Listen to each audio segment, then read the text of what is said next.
ladies.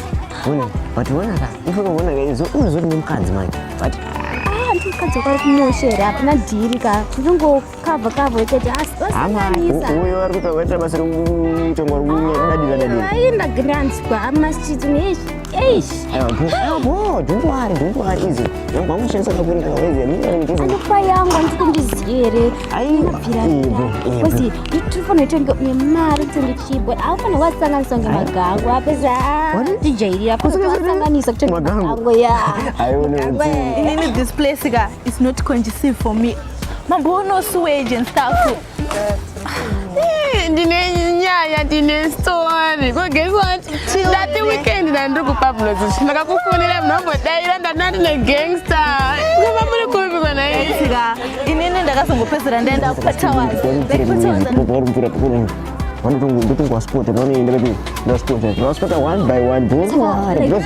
I can see a movie to sing now on the one. I was thinking it's a lake, it's a culture changa somewhere weekend for me. So guys, I have something to tell you. So my mind maybe very soon or maybe next week I'll travel to select a new catch, but some I forgot to end up Jamaica, but there's not. Oh, baby girl, you should blush, you know. I know. You should blush because it's not Jamaica is my favorite country. It's not something serious, you know. It's just for 3 weeks vacation, you know. Okay. Yeah. What do you say? It is all saying visit it in no funny issue. So don't feel lonely. So no good. You know, I came from a rich family and stuff. So. I teach you how the ghetto is. My junior is on that speak nothing at trip of gender. I want to see what I kuchiva kumusha wana someone kumusha pamwe good boss izvo zvavari kumusha kapena atutombozotarita sei aiwa tsaisa mukambo ngadaro ore ita zvizvo maidzinia maijuju I will see you guys. Okay, but I will see you. Call my mom's call. Okay, so guys, bye.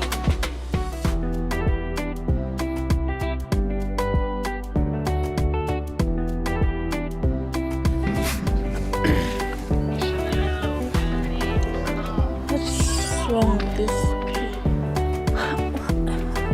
Murikopi.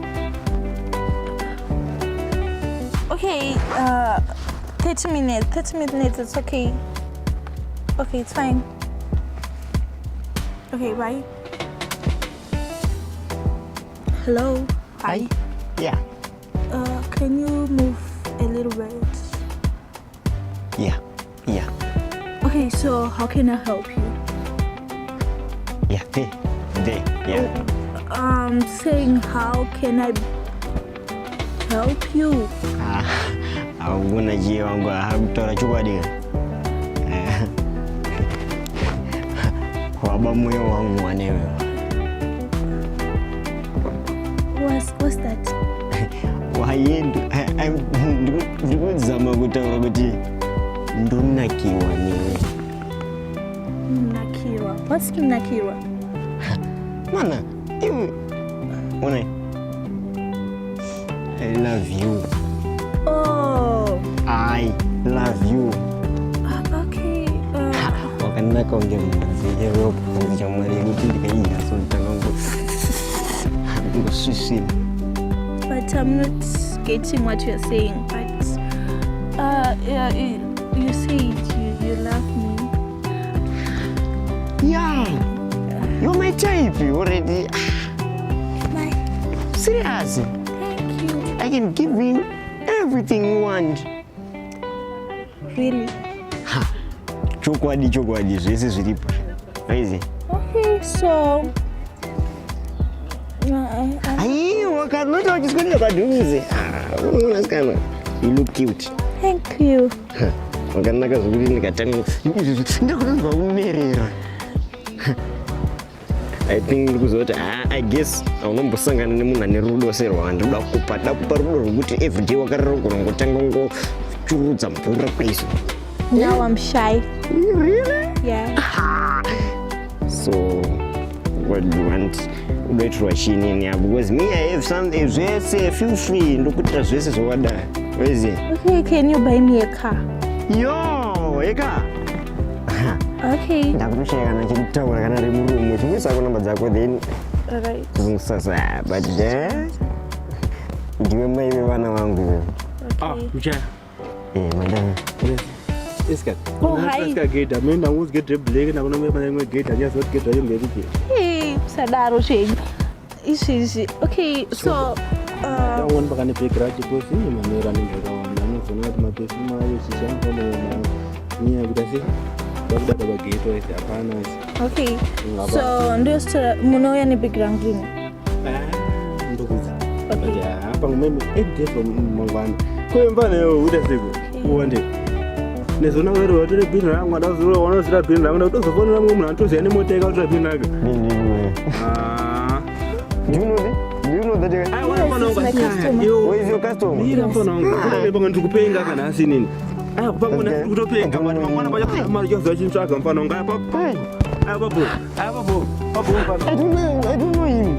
Okay, it's fine. Maybe Arikuku Kangana, Arikuku Sangasa no mama. Maybe it's drunk. Yeah, maybe. Anyways. Okay, so any times I'm going to pin down get Zapan. So I'll see you tomorrow. Yes. Yeah, you call me. I will call you. My love of my eye. Can you give me a kiss? Done.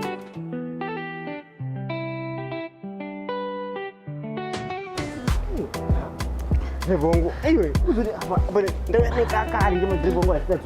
Baby, I thought you for one for never paper and go to the remote. Don't remote like a baby. You know, the bongo from Pamoto and gives a kawash. Look now, it's in the Buddha and this not a jacket. You go no, you can eat baby. So, one night, don't remote. Okay, it's okay. Call your driver. I always come in my Okay. Okay, it's fine. So guys, tomorrow it's the party to be Trapper Pablo's. Make sure that you will. Okay. I'm going to eat up and Hey. So you're back, right? Hi Shanice. Hi, bestie. Hi. What's going on? What did you call him? My guy, and I could then decide into what. Dhingo shachish kuitika panapa iwe si mkumano wangu tena. You're calling him Dhingo. His name is John. Hey. Leave my man alone. Oh, your man. Come on, let's go. May I tell you again? You know what? Ndikwanire ane mukaji nemwana. How can you diss my guy? Iwe ndikwanire.